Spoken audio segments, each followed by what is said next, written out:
Our immigration system has been broken for decades, and it's not so much that people are breaking the law, but the law is breaking people. And I feel we're not targeting this correctly. It's not humane, and there's nothing proportional about what's happening here. There should be another avenue, another alternative other than deportation, especially for those that have lived here a long time, have contributed to the country, have put down roots. I'm concerned about the moral dimension of this issue, failing to recognize the dignity of each and every human being in our strategies, in our rhetoric, calling everybody criminal and illegal. We need to rise above that because we are more than that. Bishops of the United States have been calling for decades for a comprehensive immigration reform. The responsibility has to be laid at the doors of Congress because Congress makes the laws. And if laws are inadequate, Congress should address those inadequacies and reform the laws. Everyone has the dignity that God has given for a human being. We have to respond to that. Alligator Alcatraz is basically focused on deportation, and enforcement-only approach is not the optimal approach to address the immigration crisis that we are experiencing. I just think we've missed a whole component of human dignity, and that used to be such a trademark of our country. The more neutral term that I use often now is irregular migrant because they're not regularized, but they're not totally undocumented. I don't see why we have to call them illegal and criminals. It's not humane. No person is illegal in the sense that sometimes the title illegal seems to erase the dignity of the person and the dignity of the person. And it's up to me and you and all of our listeners to recognize that in every person. If you ask the farmers, if you ask the hotel owners and the restaurant owners, if you ask the healthcare industry, the hospitals and nursing homes, they'll tell you that their best workers are immigrants. Well, hello, my friends. How did you like that? Bishop Wensky and the other bishop, I forgot his name, now saying that DeSantis and Trump are stepping on men's dignity. I honestly believe, and this is the thing, the question is, what did you expect? You know, we told you, people like me were posting in Bishop Wensky's page and in the bishops of the United States Conference of Bishops, this man is a racist. This man is going to bring destruction. But it was easier for the Catholic and the Christian hierarchy of all flavors to pick on the women.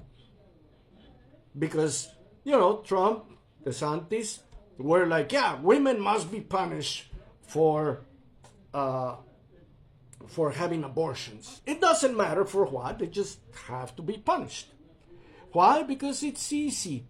Instead of doing what Jesus would have done, Jesus would have left it to the individual's decision. Like the Samaritan woman. He didn't condemn her. He just spoke to her about what was coming. He didn't, when he was faced with prostitutes, which was a heavy sin, he did not condemn them. But the church, the Catholic Church, Bishop Wensky and many like him decided that it was easier, that it was better to side with the government and propose control, punishment of women who went against their desires, their holy desires, because who knows better what God wants than they do? And they decided that it was easier to condemn women for their choices, to condemn the queer community, LGBTQIA, because they have decided since not too long ago that certain words in in the Bible are actually meaning certain things while they ignore others. And let me make a point here. In one of Jesus' Gospels, he speaks about Lazarus and a rich man. And the rich man goes to hell in Jesus' story. You know why? Because he was rich and he did not care about Lazarus. But the church doesn't speak about that much. And Jesus was clear. This is not Paul talking about what's going to... No, this is Jesus. Jesus said that. But the church doesn't promote that.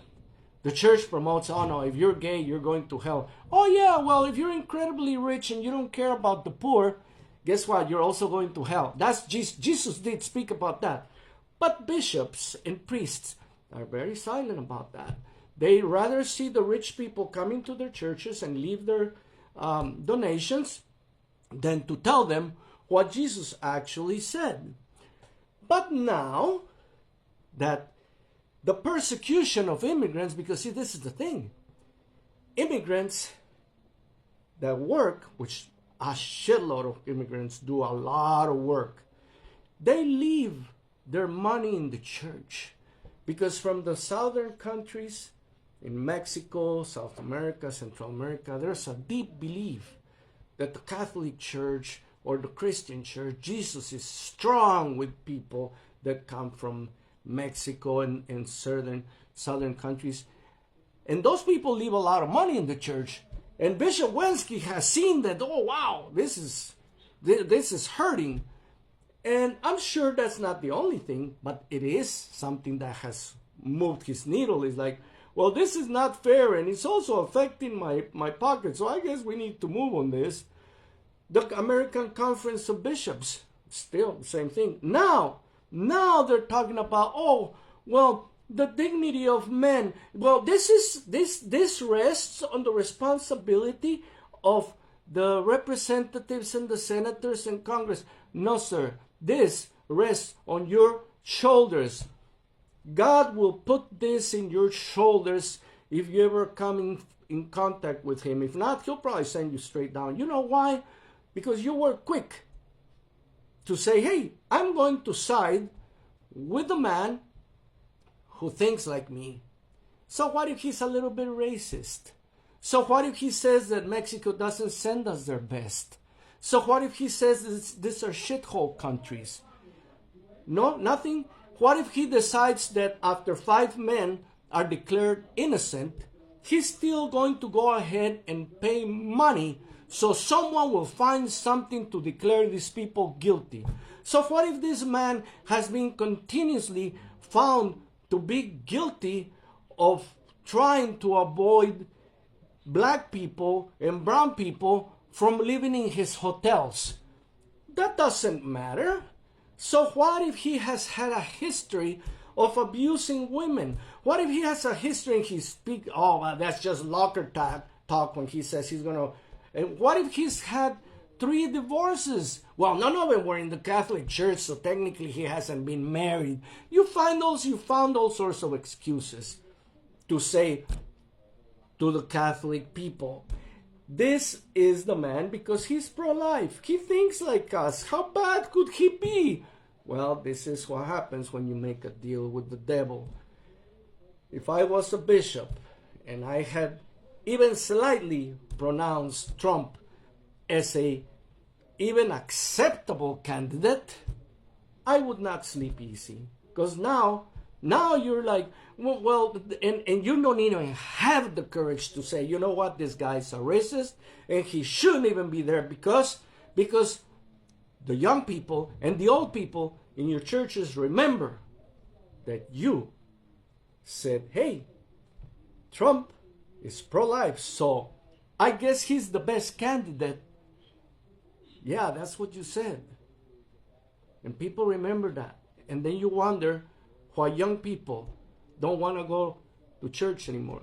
You wonder why young people say Christianity is just a bunch of hypocrites.